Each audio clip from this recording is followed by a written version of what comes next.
स्वागत है आप समूह का हमारे YouTube channel Bihar education hub पे। आज मैं आप लोगों के लिए लाया हूँ मोस्ट इम्पॉर्टेंट क्वेश्चंस है जो कि बच्चों के द्वारा पूछा गया था कि राज्य स्तरीय वित्तीय संस्था के कार्यों के बारे में जानकारी दिया जाए। तो राज्य स्तरीय वित्तीय संस्था का कार्य क्या क्या होता है, इस वीडियो में हम लोग यही जानने का प्रयास करेंगे।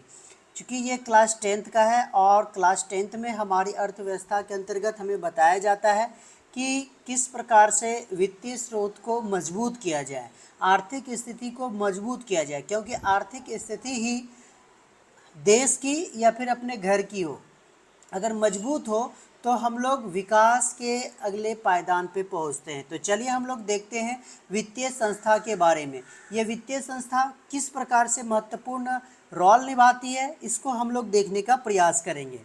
तो आपके स्क्रीन पे है राज्य स्तरीय संस्थागत वित्तीय स्रोत के कार्यों को हम लोग देखेंगे यहाँ पे। तो देखिए होता क्या है, ये जो संस्थागत है खास करके वित्तीय स्रोत है, ये बिहार की अगर हम लोग बात करते हैं, चूँकि राज्य स्तरीय तो बिहार के संदर्भ में ही हम लोग बात करेंगे। तो बिहार में जितने भी वित्तीय संस्थाएं हैं, ये जो कमज़ोर वर्ग के लोग होते हैं, जो किसान वर्ग के लोग रहते हैं, जो या मजदूर रहते हैं, इनके लिए काफ़ी फ़ायदेमंद होता है।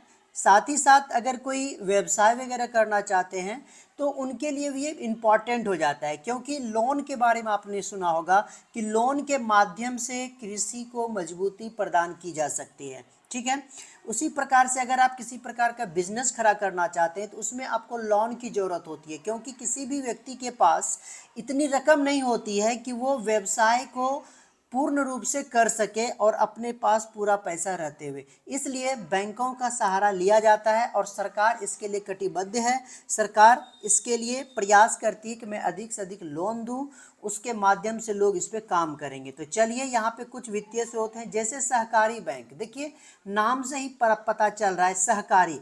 आए दिन आप लोग गांव में सुनते होंगे कोऑपरेटिव बैंक के बारे में, तो यही सहकारी बैंक ही क्या कहलाता है, कोऑपरेटिव बैंक। और ये बैंक जो होता है किस प्रकार से काम करती है, तो ये त्रिस्तरीय रूप में काम करती है कोऑपरेटिव बैंक। एक है गांव के स्तर का होता है जो कि आपका प्राथमिक कोऑपरेटिव बैंक कहलाएगा, एक होता है जिला स्तर का जो केंद्रीय कोऑपरेटिव बैंक के अंतर्गत आता है, और एक होता है राज्य स्तर पर जो राज्य कोऑपरेटिव बैंक के अंतर्गत ये आते हैं। अब यहाँ पे देखिए इसके माध्यम से जो है बिहार के किसान जो हैं वो दो तीन टाइप के ले सकते हैं, क्या चीज़, लोन। एक होता है छोटे समय के लिए, एक होता है मध्यम समय के लिए, और एक होता है लंबे समय के लिए ऋण। जिसको जिस अनुसार से ज़रूरत होती है वो उस अनुसार से क्या करते हैं, लोन लेते हैं। किसी की इच्छा है कि मैं 1 साल के लिए लूँ, किसी के लिए 2 साल, या किसी के लिए 5 साल की होती है। तो यहाँ पे हम लोग प्राथमिक सहकारी समिति, दूसरा जो है इसी में प्राथमिक सहकारी समिति के बारे में वर्णन करेंगे। देखिए इसका निर्माण जो है गांव के लोगों के द्वारा ही किया जाता है, और यहाँ पे आप लंबे समय के लिए लोन ले सकते हैं। इसके लिए आपको क्या करना पड़ेगा, गांव के जो प्रमुख व्यक्ति होंगे, यहाँ पे कम से कम 10 व्यक्ति मिलकर इसका निर्माण कर सकते हैं। याद रखिएगा इस बैंक का जो पहले नाम था प्राथमिक सहकारी बैंक, 10 व्यक्ति मिलकर कर सकते हैं, या 1 वर्ष के लिए इसको ले सकते हैं हम लोग। और इसको देखिए हम लोग बिहार सरकार या फिर केंद्रीय सरकार क्या करती है, 5 वर्षीय योजना चलाती है। तो 5 वर्षीय योजना चलाती है जिसको हम लोग पंचवर्षीय योजना कहते हैं। तो इस योजना को जो रखा गया था प्राथमिक सहकारी समिति की, ये 10वीं पंचवर्षीय योजना में इसका तैयार किया गया था। ये जो प्राथमिक सहकारी देख रहे हैं, ये 10वीं पंचवर्षीय योजना जब भारत में आई थी, भारत सरकार के द्वारा लाई गई थी, उस समय से यहाँ पे इसको आरंभ किया गया था। और बिहार में अगर इसकी बात की जाए तो 6,842 प्राथमिक सहकारी कृषि समितियाँ जो है अभी तक क्या कर रही है, कार्य कर रही है। चलिए हम लोग अब आगे बढ़ते हैं। कहता है भूमि विकास बैंक के बारे में बताया गया है। तो देखिए यहाँ पे मैं बता देता हूँ कि इसका पुराना नाम है बंधक बैंक, है ना। भूमि को बंधक रख के ही, मतलब आपके पास जितनी भी भूमि है उस भूमि को लिया जाता था, लेने के बाद सरकार अपने पास रखती थी, उसको गिरवी के तौर पे कह सकते हैं हम लोग। इसलिए इसको जो पुराना नाम था भूमि बंधक बैंक के नाम से जाना जाता था। क्या नाम से जाना जाता था? भूमि बंधक बैंक। लेकिन बाद में जो है इसमें थोड़ा सा सुधार किया गया और अभी अगर वर्तमान में इसका नाम की बात की जाए तो इसको भूमि विकास बैंक भी कहा जाता है। ठीक है, बंधक इसलिए रखा गया क्योंकि किसानों से इसको बंधक के रूप में लिया जाता था। और ये लोन जो आप ले सकते हैं दीर्घकालीन के लिए, मतलब लंबे समय के लिए ये इसमें ऋण प्रदान की जाती है आपको। अब देखिए इसमें अगर आप ट्रैक्टर भी ले सकते हैं, पावर टिलर भी ले सकते हैं, पंपिंग सेट भी ले सकते हैं, या फिर मकान वगैरह बनाने का काम है तो उसका भी आप लोग उपयोग कर सकते हैं। तो ये बैंक भी हमारे बिहार के लिए या फिर अन्य राज्यों के लिए काफ़ी इम्पॉर्टेंट हो जाता है।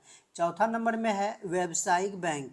देखिए भारत में व्यवसाय का मतलब ही होता है कि बिजनेस के पर्पज से भी अलग से इसका निर्माण किया गया है। अब इसमें चूँकि सामाजिक नियंत्रण करने के लिए एक नीति आई थी। कब आई थी? 1900, यहाँ मैं लिख देता हूँ, 1967 में आई थी कि बैंक के माध्यम से हम लोग क्या करेंगे?